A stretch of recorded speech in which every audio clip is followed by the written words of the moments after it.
The Quadcom likewise recommends the filing of appropriate charges against the following: former President Rodrigo Duterte, Senator Roland Bato de la Rosa, Senator Christopher Lawrence Bongo, former PNP Chief Oscar David Albayalde, former PNP Chief Debold Sinas, Police Colonel Royina Garma, Police Colonel Edilberto Leonardo, and Hermina Muking Espino. Thank you, Mr. Speaker. Thank you, Majority Leader. Mr. Speaker, esteemed colleagues and distinguished guests, it is my honor and privilege to stand before this august body to present the progress report of the Joint Committees on Dangerous Drugs, Public Order and Safety, Public Accounts, and Human Rights, or what is now popularly known as the Quad Committee. This report is not merely an account of our work, Mr. Speaker. It is a solemn commitment to uncovering the truth, upholding justice, and crafting meaningful legislative solutions to address the scourges of illegal drug proliferation, unlawful land acquisition by foreigners, crimes linked to Philippine offshore gaming operators or POGOs, and extrajudicial killings.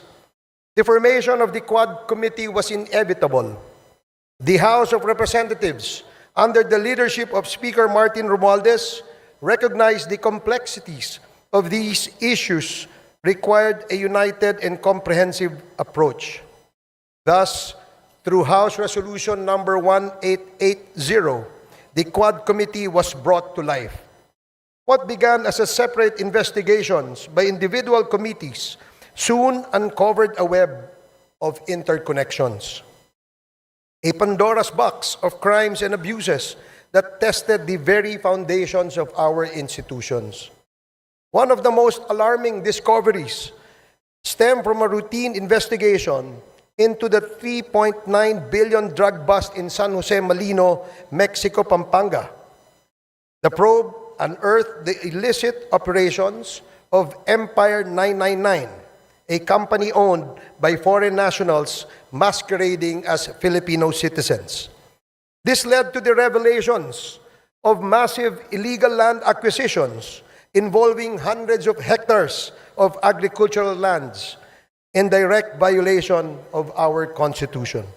It further exposed suspicious ties between local government officials and foreign syndicates, pointing to corruption and systemic exploitation.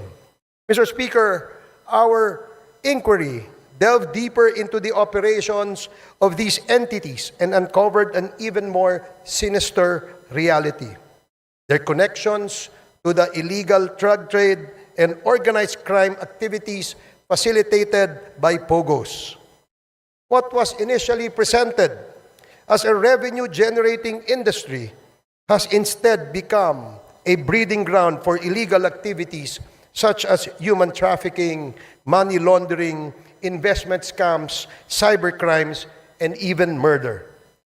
Sa ating investigasyon, Mr. Speaker, ay nakita natin na ang modus operandi ng mga POGOs ay gumamit ng mga Pilipinong dummies bilang mga nominal na may-ari upang magtatag ng mga korporasyon na nagpapahintulot sa mga dayuhan na iwasan ang mga batas na naglilimita sa pagmamay-ari at operasyon sa mga industriya tulad ng gaming at real estate. Ang mga korporasyong ito ay may mga magkakaugnay na layers upang itago ang tunay na pinagmulan ng pondo at pagkakakilanlan ng mga operators na nagpapahirap sa mga otoridad na masubaybayan ang mga iligal na mga aktibidad.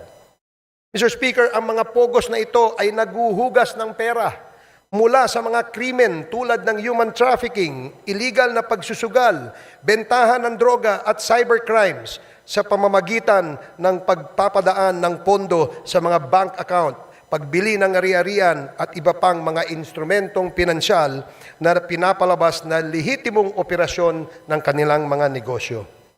Ang ganitong layering ay hindi lamang nagtatago sa iligal na pinagmulan ng pondo, kundi pinapaliit din ang binabayarang buwis at pinoprotektahan ang mga operator mula sa pagkakadiskubre. Mr. Speaker, karaniwang pinapadali ang mga iskim na ito ng mga tiwaling opisyal at empleyado ng ating gobyerno, ng ating mga regulatory agencies at mga institusyong pinansyal kapalit ng suhol na naglalagay sa peligro ng sistema ng batas at pananalapi sa ating bansa. But perhaps the most chilling revelations, Mr. Speaker, pertains to the extrajudicial killings that have scarred our nation's history. The investigations brought to light a harrowing narrative of abuse of power and institutional impunity during the Duterte administration. Witness testimonies corroborated by evidence revealed a system that incentivized the killing of suspected drug personalities, a system modeled after the so-called Davao template and replicated nationwide.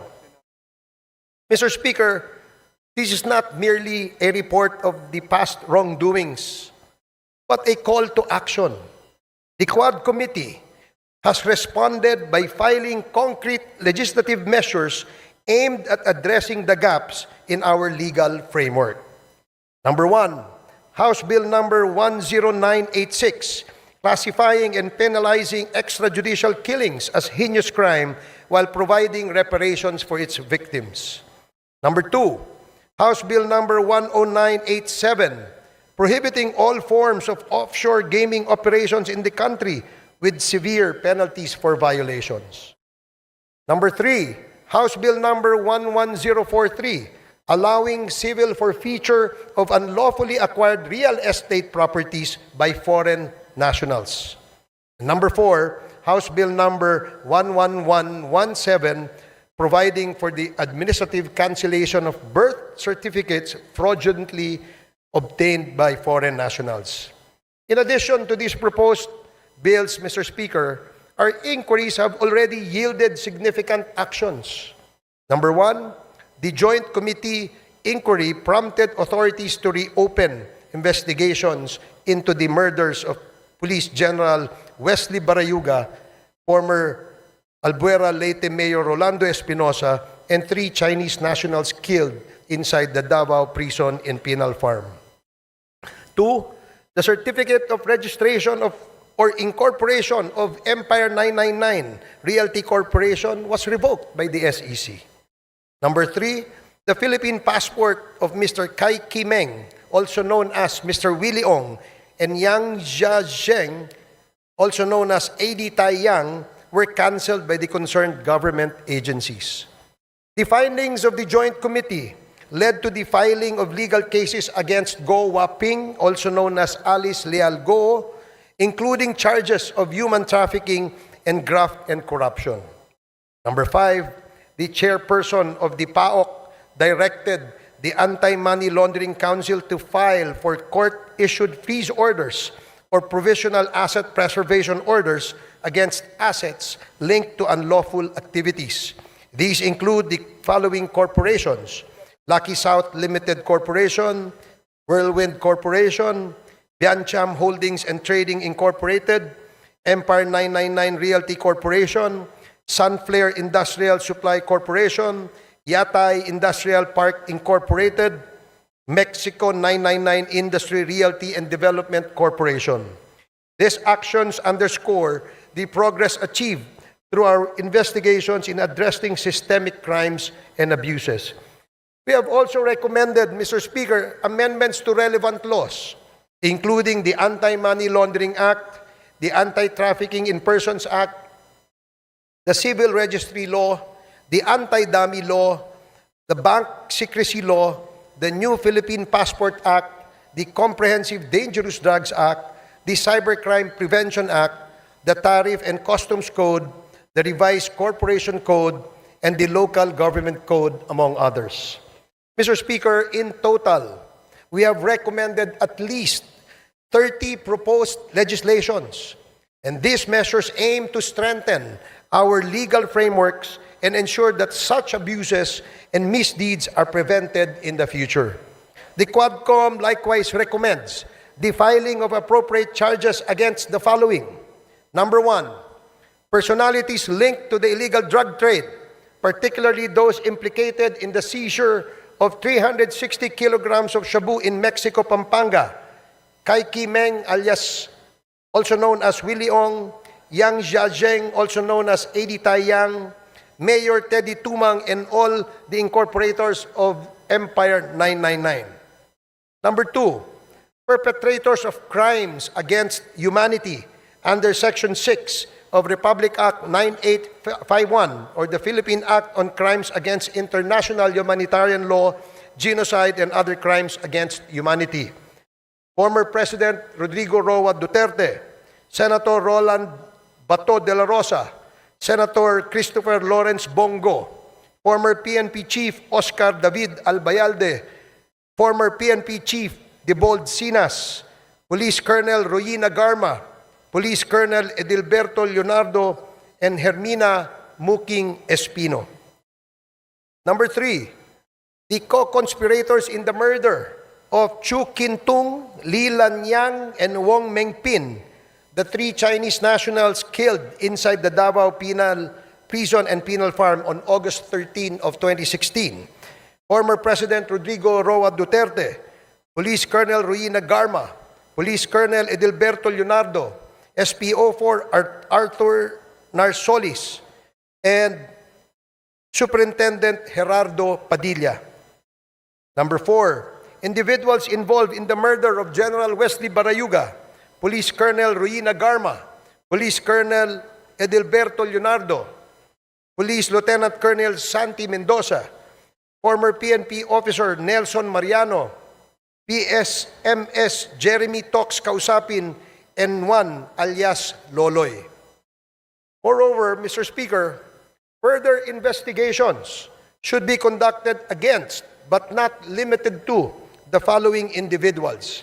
Number 1, personalities implicated in the illegal drug trade in relation to the revelations provided by resource persons Jimmy Guban and Mark Taguba, Representative Paulo Duterte, Councilor Nilo Abilera Jr., Mr. Paul Gutierrez, Mr. Benny Antiporda, Mr. Jojo Bacud, a certain Tita Nani, and Mr. Allen Capuyan.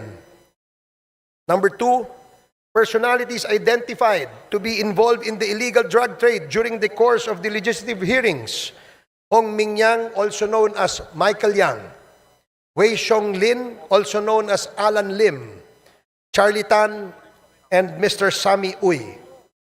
Number 3, personalities involved in POGO-related illegal activities: Attorney Herminio Harry Roque Jr., Catherine Cassandra Leong, Go Waping, or also known as Alice Leal Go, Yang Jian Sin, also known as Tony Yang, and Hong Jiang Yang, the younger brother of Tony Yang and Michael Yang. Mr. Speaker, our work is far from over. The Quad Committee's progress thus far is a testament to what we can achieve when we confront corruption and criminality with courage and resolve. However, it also underscores the magnitude of the challenges we face. This is a defining moment for this Congress, Mr. Speaker. It is an opportunity to uphold the rule of law, protect our nation's sovereignty, and deliver justice to those who have been wronged. I urge my fellow legislators to give this report the attention it deserves and to support the proposed measures that will ensure these injustices are never repeated. Together, let us take the necessary steps to restore faith in our institutions and reaffirm our commitment to the Filipino people. Maraming salamat and Merry Christmas, Mr. Speaker.